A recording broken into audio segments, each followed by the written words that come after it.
दोस्तों, यमन के हूती संगठन ने जो कहा था वो कर दिया है। उन्होंने कहा था कि वो इजराइल के खिलाफ अपनी जंग जारी रखेंगे और इतने में उन्होंने इजराइल पर हमला भी कर दिया। यमन के हूती आर्म्ड फोर्सेस ने 6 जुलाई की सुबह इजराइल पर हाइपरसोनिक बैलिस्टिक मिसाइल हमले की जिम्मेदारी ली, जिसे कथित तौर पर दिन में पहले इजरायली डिफेंस सिस्टम ने रोक दिया था। इसके बाद इजराइल ने भी हमला किया, लेकिन ऐसा माना जा रहा है कि हूती से पंगा लेना इजराइल को भारी पड़ेगा। कैसे, समझेंगे इस वीडियो में। दोस्तों, इजराइल ने हूतियों पर बड़ी एयर स्ट्राइक की है। हालांकि ये दाव इजराइल को उल्टा भी पड़ सकता है। दरअसल ईरान इजराइल की जंग के बीच मिडिल ईस्ट में यमन सबसे बड़ा हॉटस्पॉट बनकर उभरा था। यमन से धुआंधार हमले किए गए और ये करने वाले हूती थे। हूतियों की पावर कितनी है, इसका अंदाजा हाल ही में रेड सी क्राइसिस के दौरान भी दिखा था, जब अमेरिका और ब्रिटेन ने मिलकर हूतियों पर हमले किए, मगर बाद में अमेरिका को आगे बढ़कर इनसे समझौता करना पड़ा। माना तो यह भी जा रहा है कि अगर इजराइल ने हूतियों से पंगा लिया तो उसे भारी कीमत चुकानी पड़ सकती है। हूतियों ने अपनी ताकत का एहसास सबसे पहले 2004 में कराया था, जब उन्होंने सऊदी समर्थित यमन सरकार का विरोध शुरू कर दिया था। तब से लगातार ये विद्रोही संगठन अपनी पावर बढ़ा रहा है। हाल ही में जब इजराइल और हमास के बीच जंग शुरू हुई थी, तो इस विद्रोही संगठन ने ही रेड सी यानी कि लाल सागर पर ताबड़तोड़ हमले किए थे और अमेरिका, ब्रिटेन समेत कई देशों के मालवाहक जहाजों को निशाना बनाया था। इन हमलों के पीछे गाजा का समर्थन बताया गया था और सुएज कैनाल से व्यापार प्रभावित होने के चलते तेल, गैस और सामान के शिपिंग रूट बदले गए थे।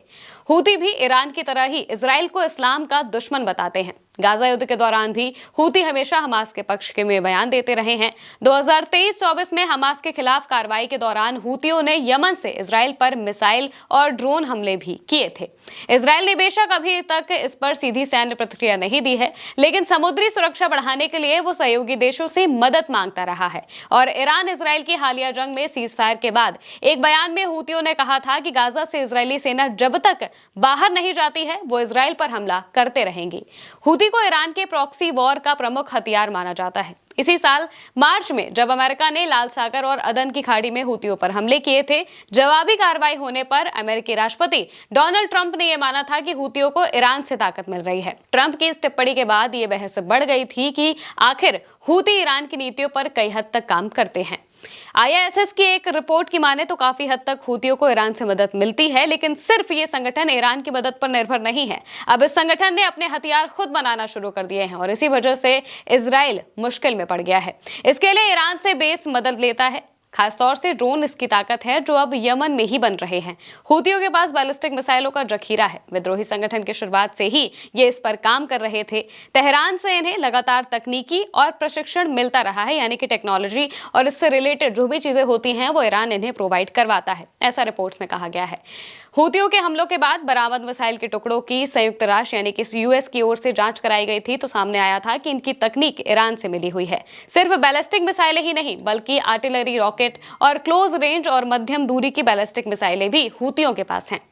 IISS की रिपोर्ट में विशेषज्ञों के हवाले से लिखा गया है कि इन्हें हूती घरेलू तौर पर ही बना रहे हैं, यानी कि ये सब यमन में ही बन रही है। हालांकि इसके महत्वपूर्ण घटक तकनीक अब भी ईरान से ही मिल रही है।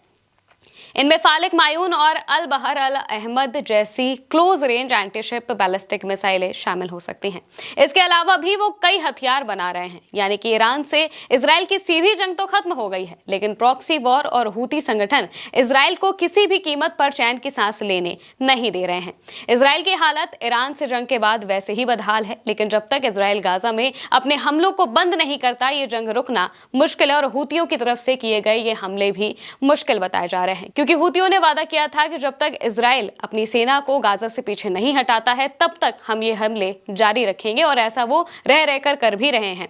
इजराइल भले ही इन हमलों का किसी तरह से जवाब दे रहा है, लेकिन इसके जवाब में भी उसे हमले झेलने पड़ रहे हैं और इस वजह से इजराइल, जो कि पहले ही काफी बदहाल स्थिति में है, और ज्यादा बदहाल होने की कोशिश में जुट गया है।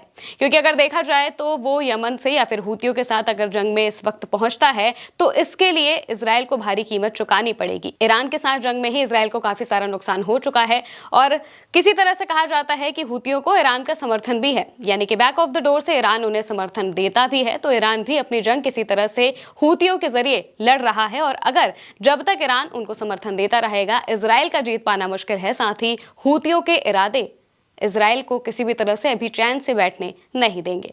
आप इस पर क्या सोचते हैं, कमेंट में बताइएगा। मैं हूं महिमा और आप देखते रहिए उल्टा चश्मा यूसी।